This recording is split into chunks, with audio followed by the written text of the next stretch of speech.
कलरत ताराचंद ने सौंप दिया सुत मनसा की गोदी में, और मात पिता जो सेवा करिए जब आजा सोदी में। कहा बेटे चंद्रगुप्त, हाँ पिताजी, मैं तुझे मनसा सेठ के यहाँ छोड़ के जा रहा हूँ, और जब तक तू यहाँ रहे तो इसको अपना घर परिवार मानना, और मनसा सेठ की और अपनी स्थाई की अपने मेरे और अपनी माँ की जिस तरह सेवा करना, और कभी भी इनका कहना ना टालना, और जो घर के जितने भी प्राणी हैं सबका मान सम्मान करना, मेरी नाक ना कटा दिए। चंद्रगुप्त 12 साल का लड़का कहा पिताजी आप कैसी बात करते हैं, आपने मुझे ये संस्कार दिए हैं, मैं आपकी नाक और आपका सिर कभी नीचा नहीं होने दूंगा। तो भाई मनसा सेठ ने भोजन तैयार करवा के बांध दिया रास्ते के लिए, और 200 रुपये दे दिए। तो 200 रुपये और भोजन लेके ताराचंद हापुड़ से चल पड़ा, और चलते चलते कहाँ पहुँचा, हरनंदी नदी पे, जो आज की हिंडन नदी है। तो उसका प्राचीन नाम हरनंदी था। तो हरनंदी पे पहुँच गया, और हरनंदी पे पहुँच के जब तो स्वच्छ जल था इसमें, आज तो काली हुई पड़ी बिल्कुल, मतलब आज तो नाले में और हरनंदी नदी में कोई अंतर नहीं है, बिल्कुल काली हुई पड़ी। तो भाई पहुँच के वहाँ, और ताराचंद ने सोचा कि भाई नदी है, पवित्र है, स्नान करो और भोजन ग्रहण करो, फिर आगे का सफ़र तय करो। तो अब इतनी सोच कर ताराचंद ने हरनंदी नदी पर स्नान करने के लिए अपने कपड़े उतार दिए, और कपड़े के नीचे 200 रुपये और जो भोजन था वो रखा। तो अब क्या हुआ कि ताराचंद नदी में स्नान करने के लिए उतर गया, और तो तेज हवाई कपड़े हट गए, पशु आए, पशु ने 200 रुपये पर गोबर कर दिया, और भाई भोजन चील उठा के ले गई। अब जैसे ही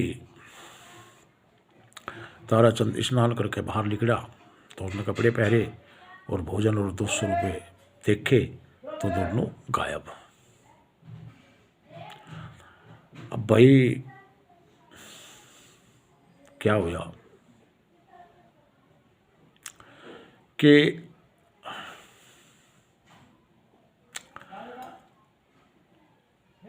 अब ताराचंद ने बहुत ढूंढा, लेकिन ना भोजन मिला ना 200 रुपये मिले। तो ताराचंद रो के कहने लगा, कहला 200 रुपये खान का भोजन दरिया घाट पे ला के, और 200 रुपये खान का भोजन दरिया घाट पे ला के, और हरनंदी तना लूट लिया, मैं के सुख पाया ना के। 200 रुपये खान का भोजन दरिया घाट पे ला के, और हरनंदी तना लूट लिया, मैं के सुख पाया ना के।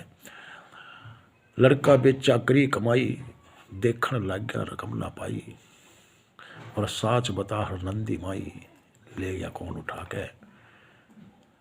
200 रुपये खान का भोजन दरिया घाट पे ला के। और तो भाई अब वहाँ से रोता बिलखता और पश्चाताप करता हुआ ताराचंद आगे बढ़ गया। उधर मनसा सेठ ने चंद्रगुप्त की पालन पोषण और भाई अपने उससे करा, अपने लड़के से पढ़ के करा, और का नाम चंद्रगुप्त धीरे धीरे करके जवान हो गया। उसको जो है क्या नाम पढ़ाई लिखाई और भाई हर तरह से एक परिवार का बिल्कुल अपना बेटा मान के अपने बेटे से पढ़ के उसकी परवरिश करी।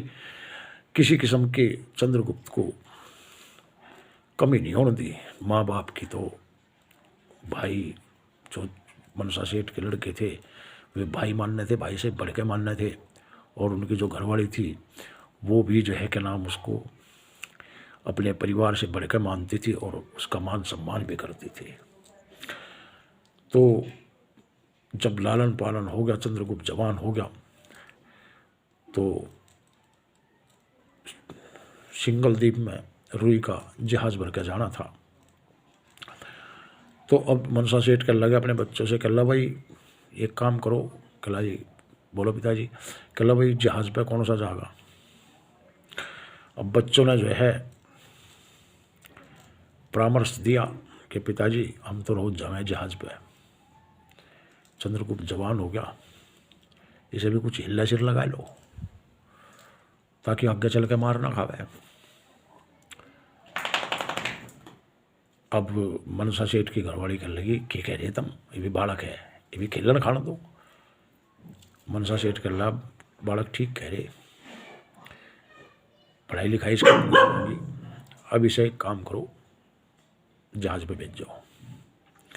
अब भाई चंद्रगुप्त को बुलाया गया। मनसा सेठ कह लगा चंद्रगुप्त। कहा जी पिताजी।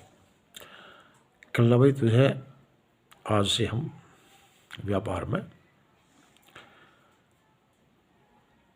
निपुण करना चाहते हैं और आज से तेरी शुरुआत है। कहला ठीक है पिताजी, जैसी आपकी आज्ञा, जैसी आपकी इच्छा। कहला मेरे लिए हुक्म बोल लो। कहला तुझे जो है जहाज के साथ सिंगल द्वीप जाना है और तैयारी कर ले। कहला ठीक है कर लूँगा। कहला जो है अपनी माँ से मिल ले और अपनी भाभीयों से मिल ले और न पूछ ले कुछ मंगा रहा हूँ तो। अब भाई उसकी शादी की भी चिंता थी। कहला ठीक है पिताजी मिल लूँगा। अब भाई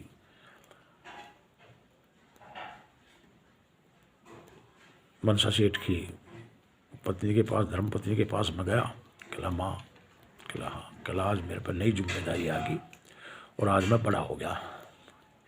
कहला बेटे बड़ा तो तू हो ही रहा, इसमें क्या शक है। कहला ना माँ अब तक तो मैं छोटा था, अब तक तो तुम मुझे हाथों पर रखो थे, मेरी थारी छत्र छाया थी, लेकिन आज मैं परिवार से दूर जा रहा हूँ जहाज पे और अपनी जिम्मेदारी मैं धीरे ढंग से निभा सकूँ तो मुझे आशीर्वाद दे और जय का नाम भाई तुझे जो सिंगल द्वीप से मंगाना है तो हुक्म दे। अब वह कहने लगी बेटा तो सिंगल द्वीप जा रहा है, परिवार से अलग जा रहा है, अपना ख्याल रखना और मेरा आशीर्वाद तेरे साथ है और तू लाने की क्या है तो मुझे एक सुंदर सी बहू ला दी है। अरे माँ कैसी बात करे, अब बहू नो पिकती फिरे, मार्केट में मिल जाएगी बहू, बाजार में बहू मिल जाएगी, मैं रुई बेचने जा रहा हूँ, बहू लेने जा रहा। कहला बेटा जा मेरा आशीर्वाद तेरे साथ है। कहला ठीक है मिल जाएगी तो ला दूँगा। अब भाई लड़के थे दो मनसा सेठ के, उनकी जो घरवाली थी उनके पास में गया। कहला बापी जी राम राम। कहला राम राम। कहला बापी जी मैं बड़ा हो गया। कहला वो तो तू हो ही रहा। कहला ना अब मेरे पे मुझे पिताजी ने जिम्मेदारी सौंपी थी और जिम्मेदारी बड़ी कोई सौंपी जाया करे। कहला हाँ वो तो बात ठीक है। कहला कौन सी जिम्मेदारी सौंपी थी। कहला मुझे सिंगल द्वीप जाना जहाज की क्या रुई लेक है और वह बेच कर कहला तो सौदागर बन गया। कहला अब कुछ भी मान लो तुम, सौदागर मान लो कुछ भी मान लो, नो बताओ तो मैं क्या मंगाना सिंगल द्वीप थे। अब दोनों ने सलाह मिलाई। कहला नो तो भाई घुमावे नहीं और भाई इससे ऐसी चीज़ मांगो जो यू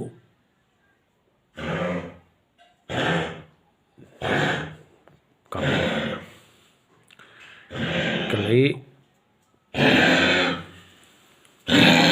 देवर हमें तेरे से कुछ नहीं चाहिए, हमारी लाल है तो सच्चे मोती, एक ने कहा सच्चे मोती और एक ने कहा लाल का जोड़ा।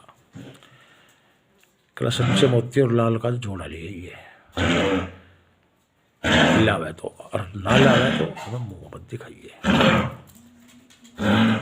कहला ठीक है बापी तारी बात सर आँखों पे, अगर सच्चे मोती और लाल का जोड़ा मिल गया तो लेकर आ जाऊँगा और नहीं तो तुम्हें मुँह नहीं दिखाऊँगा। कहला ठीक है जा। कहला आशीर्वाद दो। कहला हमारा आशीर्वाद तेरे साथ है जा। अब भाई लेका आशीर्वाद और मनसा सेठ के चुचकार के पैर मनसा सेठ का भी लेका और भाइयों के मिलकर गले और चंद्रगुप्त जहाज पे सवार होता है। इससे आगे का किस्सा अगले भाग में आपके लिए पेश करूँगा। तब तक के लिए राम राम, हर हर महादेव, जय हिंद, जय भारत, धन्यवाद।